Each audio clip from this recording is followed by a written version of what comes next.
Muy buenas noches, pastores y hermanos en Cristo. Le habla el pastor y doctor Alberto Morales, de nuevo con ustedes.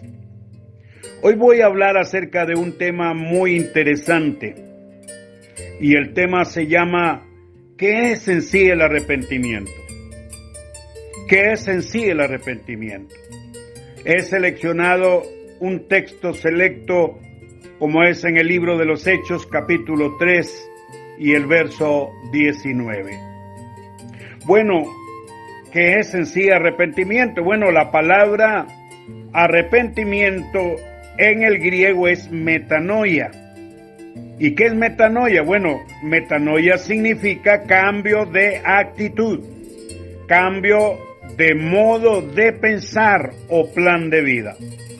Metanoia no es igual a metameleia, que aparece en la Vulgata latina, que traduce hacer penitencia. No es lo mismo. Yo he dicho, querido hermano y querido pastor y queridos amigos, que si el hombre no se arrepiente, no será perdonado, estará excluido de la presencia de Dios. Y si hay algo que Dios no puede hacer, sería salvar a alguien que no quiere ser salvo, que no quiere arrepentirse. Y la persona que muere sin arrepentimiento hacia el pecado estará condenado y nadie podrá salvarlo. Ni los rezos, ni misas como creen algunos, ni sufragios, ni candelas, porque la Biblia declara en Hebreos 9:27 que está establecido que los hombres mueran una sola vez y después de esto el juicio. Por esta razón es que en el Nuevo Testamento esta doctrina, hermano, es tajante y no admite cambio. Por ejemplo, Juan el Bautista, el pregonero, ¿verdad?, del arrepentimiento, él decía: arrepentíos, que el reino de los cielos se ha acercado. Jesús también dijo lo mismo: el tiempo se ha cumplido y el reino de los cielos se ha acercado. Arrepentíos y creed al Evangelio. Marcos capítulo 1, 14 al 15. Jesús dijo: os digo no, antes si no os arrepentéis, todos pereceréis igualmente. Lo dice Lucas 13, del 3 al 5. Jesús, nuestro amado Salvador. Los 12 apóstoles que fueron comisionados por el Señor Jesucristo para proclamar el Evangelio, nos dice en el libro de Marcos 6:12, que dice que saliendo predicaban que los hombres se arrepintiesen. Y el libro de Lucas 24:47 dice que Jesús dijo, oiga lo que dijo, que se predicase en su nombre el arrepentimiento, el perdón de pecado en todas las naciones, comenzando desde Jerusalén. Pedro, este hombre insigne, en el día de Pentecostés, cuando lanzó su primer mensaje bajo la unción y bajo el poder del Espíritu Santo, 3,000 personas gritaron: varones hermanos, ¿qué haremos? Y Pedro le contestó: arrepentíos, arrepentíos y bautícese cada uno de vosotros en el nombre del Señor Jesucristo para perdón de los pecados. Hechos 2:38.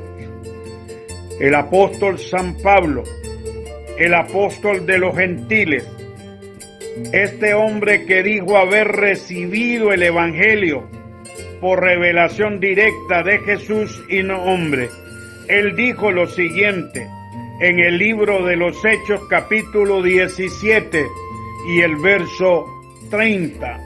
Dice así: pero Dios, habiendo pasado por alto los tiempos de esta ignorancia. Ahora manda a todos los hombres en todo lugar que se arrepientan. Hechos 17:30. Pedro continúa diciendo en su segunda carta, capítulo 3 y el verso 9. Oiga lo que dijo: el Señor no retarda su promesa, según algunos la tienen por tardanza, pero Él es paciente para con nosotros, no queriendo que ninguno perezca, sino que todos procedan al arrepentimiento. Bueno, hermano, al considerar la gran importancia de esta doctrina a la luz del Nuevo Testamento, nos hacemos de nuevo la pregunta: ¿qué significa en sí entonces arrepentimiento? ¿Será remordimiento? ¿Será sentir remordimiento? No. ¿Será hacer penitencia? No. ¿Será rezar 7 Padre Nuestros y 7 Ave Marías? Tampoco. ¿Será caminar con una piedra al hombro por muchos kilómetros? Tampoco. ¿Será golpearse el pecho? Tampoco. ¿Será caminar de rodillas en un templo para llegar hasta el lugar donde ellos creen que van a recibir perdón, donde hay un ídolo? Tampoco. ¿Será flagelarse el cuerpo y comenzar a sangrar? Tampoco.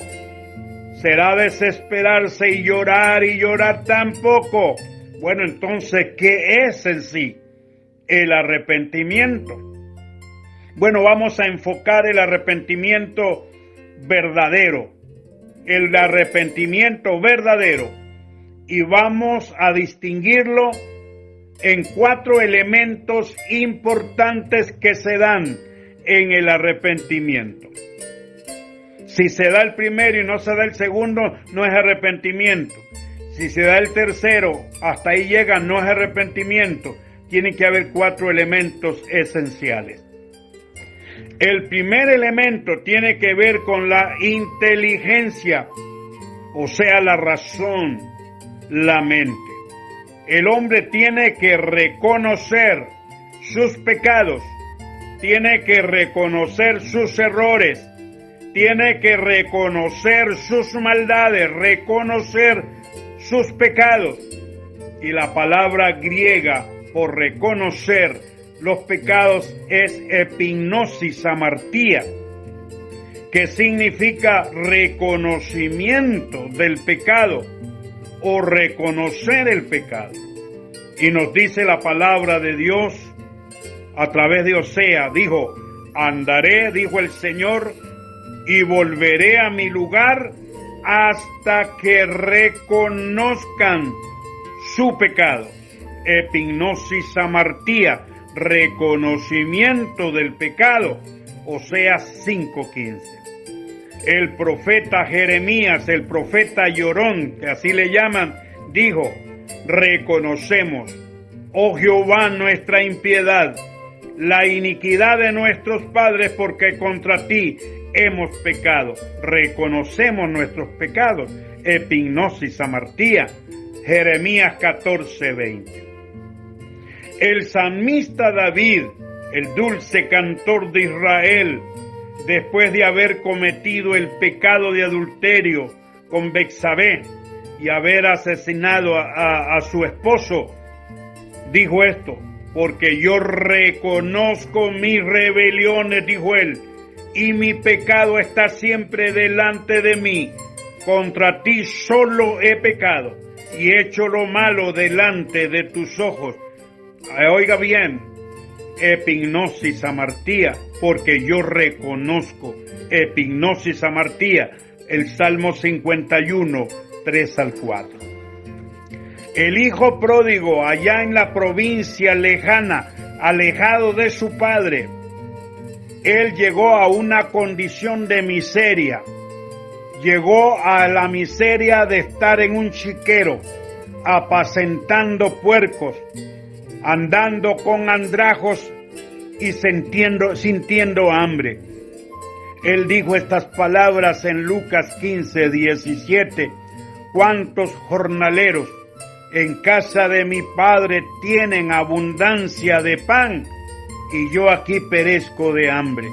Él reconoció epignosis amartía. Eso no es todo solamente el reconocer. Hay que seguir el segundo paso para que se vaya completando el verdadero arrepentimiento.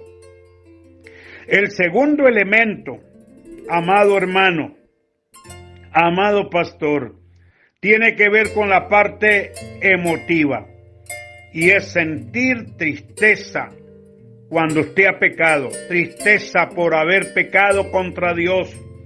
Esto es pesar por haber hecho lo malo, sentir dolor por haber ofendido a un Dios santo y amoroso. Es ruborizarse contra el pecado. Como dijo el doctor Carol, un gran hombre de Dios, dijo estas palabras: si alguien dice que tiene la paloma del Espíritu Santo morando en su corazón y no se ruboriza contra el pecado, entonces lo que tiene no es una paloma, decía él, sino un sopilote de esos que comen carroña. El salmista David miró su pecado con relación a Dios y exclamó y dijo estas palabras: contra ti he pecado y he hecho lo malo delante de tus ojos. El Salmo 51 y el verso 4.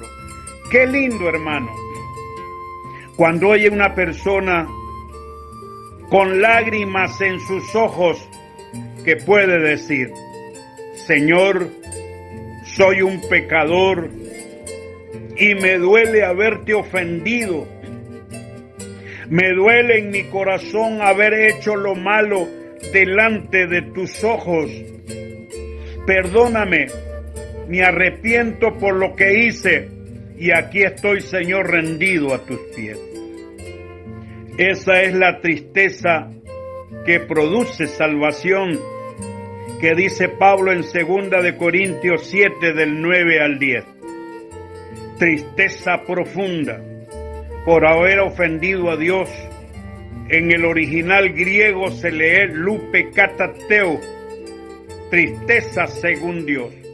Y vamos a dar lectura al párrafo. Ahora dice Pablo: me gozo, no porque hayáis sido contristados, sino porque fuisteis contristados para arrepentimiento. Porque habéis sido contristados según Dios, para que ninguna pérdida padezcáis por nuestra parte. Porque la tristeza que es según Dios produce arrepentimiento para salvación. Eso es sentir tristeza profunda. Es sentir dolor por haber pecado contra un Dios lleno de amor y ternura, amigo. Es sentir compasión por haber pecado en contra de los hombres que fueron hechos a su semejanza. Eso se le llama lupe katateo, tristeza según Dios. Pero el apóstol hace mención de otra tristeza que produce muerte, y dice que la tristeza del mundo. Vamos a dar lectura a este pasaje en 2 de Corintios capítulo 7 y el verso 10. Dice: pero la tristeza del mundo produce muerte. En el original se lee lupe toukosmou, tristeza del mundo. Pero no hay que confundir esta tristeza con la tristeza según Dios. Esta tristeza según el mundo es pasajera. Es una tristeza que está condicionada a circunstancias que el hombre atraviesa. No produce ningún abandono del pecado de parte del individuo. Por ejemplo, vamos a ilustrar algo muy interesante.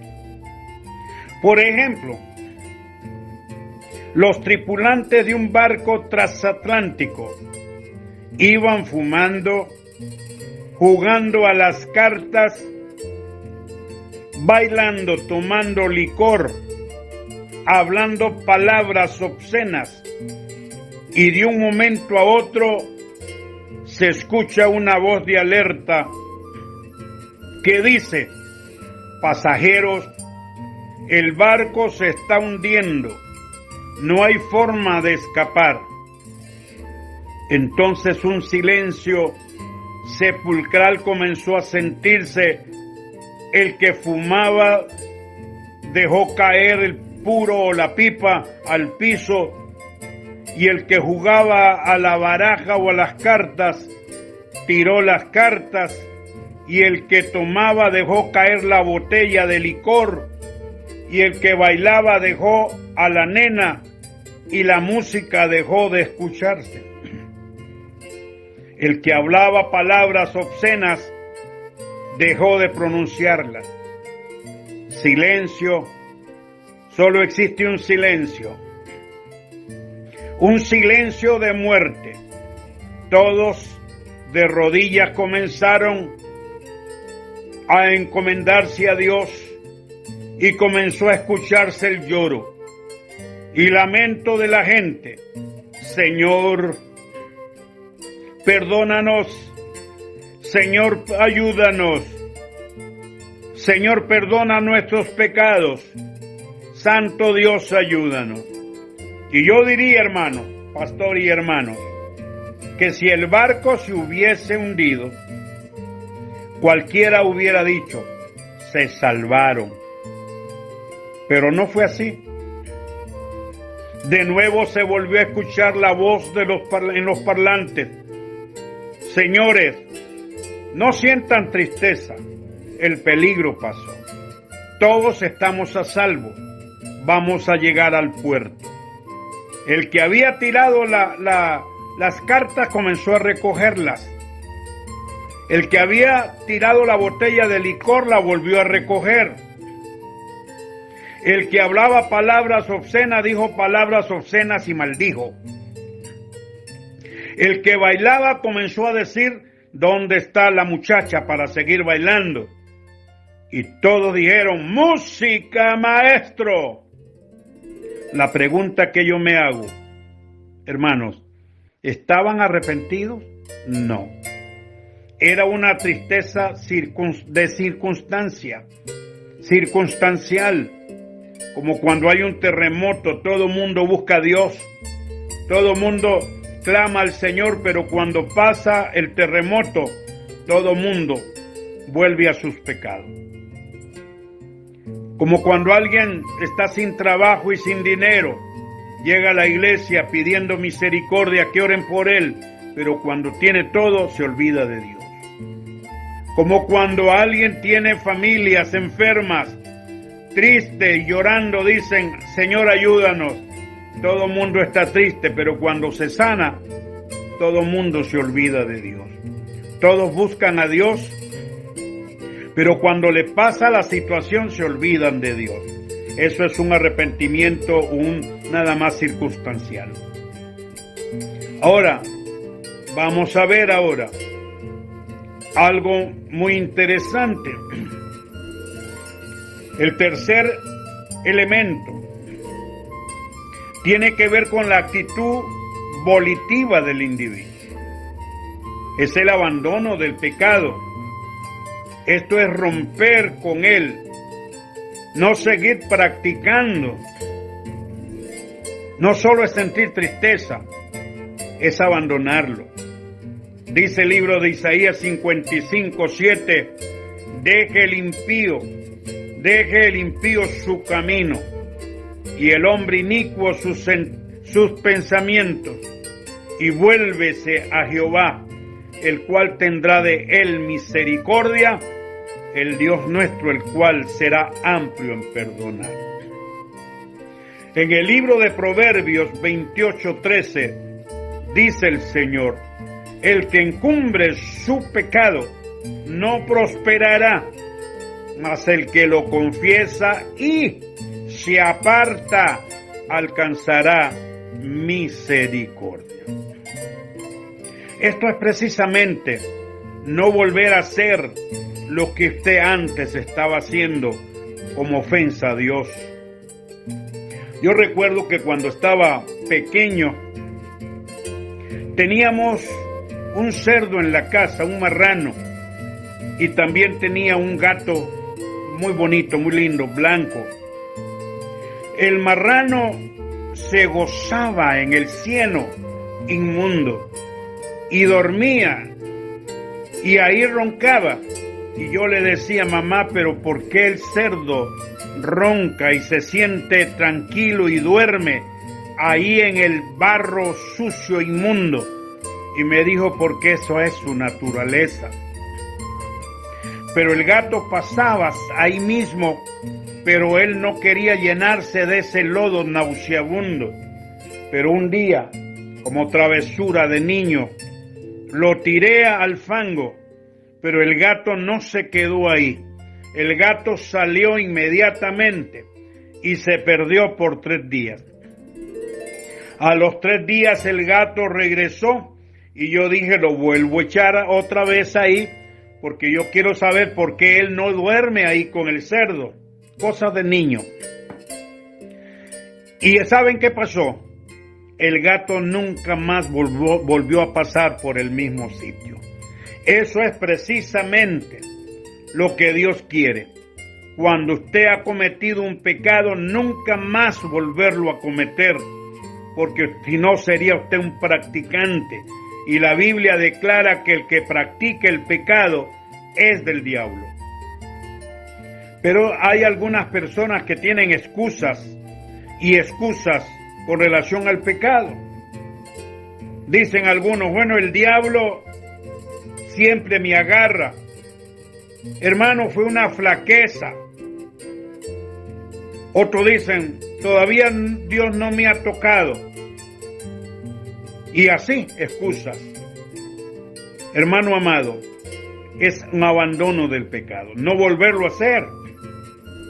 El cuarto elemento tiene que ver directamente con la confesión. Me llama mucho la atención el Salmo 32:5, cuando el salmista dijo, mi pecado te declaré, y no encubrí mi iniquidad. Dije, confesaré mis transgresiones a Jehová, y tú perdonaste la maldad de mi pecado. Me gusta mucho una anécdota maravillosa de Pedro y María. Un día Pedro jugaba directamente en el patio con una honda, una resortera, le dicen en algunos lados. Y él dijo, quiero saber si yo tengo pulso. Y dijo, ¿dónde? Y miró un pato. Y dijo, en el pato. Y tiró la piedra con la resortera, con la flecha, y mató al pato. Dijo, ay, lo maté de verdad, verdaderamente tenía pulso, pero qué problema, lo maté. Quedó mirando hacia los lados y dijo, nadie me ha mirado. Y vino, hizo un hoyo, un hueco, y metió al pato y le puso la tierra, le puso pasto encima, zacate, y dijo, qué dicha, me lavo las manos y nadie me ha mirado. Cuando llega a la casa le dice María, Pedro, tenés que ayudarme en la cocina y tenés que lavar platos. Y Pedro dijo, no, eso es trabajo de hombre, tienes que hacerlo, porque si no lo haces, te acuso que mataste el pato. Y dijo él, ¿me miraste, hermana? Sí, yo te miré. Cuando lo mataste y lo enterraste, y cuando te lavaste las manos. Y comenzó Pedro a lavar platos. 3 meses lavando platos, porque él no quería que su padre se diese cuenta a través de su hija María que él había matado el pato. Un día dijo Pedro, yo estoy cansado ya de lavar platos y de amenazas y de acusaciones por medio de mi hermana María. Dijo, le voy a contar a mi papá la verdad, le voy a confesar a mi papá la verdad que yo maté el pato. Subió las escaleras El padre estaba leyendo el periódico en la sala y Pedro le dijo: papá, vengo para confesarte algo, le dijo. Y le dijo: sí, Pedro, que yo maté el pato. Tú sabes que ese pato que tú mirabas siempre no volviste a verlo. Sí, le dijo el papá. Sí, Pedro. Pues padre, yo lo maté, te confieso que yo lo maté. Y el padre le dijo: Pedro, el día que lo mataste, yo te miré desde aquí. Miré cuando lo mataste, miré cuando hiciste el hueco, el hoyo para enterrarlo. Miré cuando echaste tierra, miré cuando te lavaste las manos y cuando dijiste: nadie me ha mirado. Yo te miré. Pedro, yo estaba deseoso. Mi corazón palpitaba por algo y era escuchar esa expresión de reconocer que tú habías matado el pato. Entonces dijo el padre: Pedro, estás perdonado por completo. No debes nada, hijo. Y lo abrazó y le dijo: gracias por haberme confesado con sinceridad lo que has hecho. Cuando bajó, le dijo a María: Pedro, a lavar platos y no te acuso. Dijo: no me importa que se lo digas a mi padre. Ya yo le confesé a él lo que yo hice y él me perdonó. Amigo y hermano, eso es lo que hace el diablo cuando usted no le confiesa sus pecados al Señor con toda sinceridad. El diablo te acusa y te acusa y te acusa, pero es mejor que lo confieses. Primera de Juan 1:9 dice que si confesamos nuestros pecados, Él es fiel y justo para perdonar nuestros pecados y limpiarnos de toda maldad. Eso es lo que dice el Señor. Si tienes un pato enterrado, algún pecado oculto que crees que Dios no lo sabe, sí, Dios lo te ha visto ya. Él sabe lo que has hecho, pero hay un corazón que está esperando y es el corazón de Dios, que reconozcas que has hecho lo malo, que vuelvas a Él y le digas: Dios, yo cometí este pecado, como lo hizo el salmista David, que le dijo: contra ti solo he pecado y he hecho lo malo delante de tus ojos, y confesó su pecado. Adán trató de esconderse de Dios después de haber pecado, pero de nada le sirvió. Eso dice Génesis 3:10. Acán, en Josué 7:20 al 21, Acán trató de ocultar su robo, pero fracasó también. Giezi trató de ocultar su robo, pero fracasó. Eso dice Segunda de Reyes 5:20 al 27. Y David trató de ocultar su adulterio con Betsabé, pero también fracasó. Eso dice Segunda de Samuel 12 del 9 al 10. Tuvo que confesarlo. Ananías y Zafira trataron de ocultar su mentira, pero fracasaron. En Hechos 5 del 1 al 10. Amigo y hermano, es posible que tú tienes algo que confesar, algo que estás practicando en oculto, que crees que Dios no lo sabe, pero Dios lo sabe todo, porque Él mira todo lo que tú haces, tu entrar y tu salir. Es mejor que lo confieses a Dios y dile ahí: Señor, yo he pecado, he violado tu ley, Señor, te he ofendido, he tirado humo de pecado ante tu presencia, pero necesito que la sangre de tu Hijo amado me limpie de todo pecado y de toda maldad. Que Dios te bendiga en gran manera. Vamos a orar. Padre que estás en los cielos, soberano Dios, si hay alguien, Señor, que todavía no se ha arrepentido de su manera de pensar y es un religioso y cree que su religión le va a salvar, Dios eterno, y se oculta en el manto de la religión, te pido que le hables al corazón y le hagas entender, Señor, que su pecado lo llevará a la ruina y a la perdición. Háblale a lo más profundo de su corazón. Te lo pido, Padre, en el nombre de nuestro Señor Jesucristo. Amén y amén.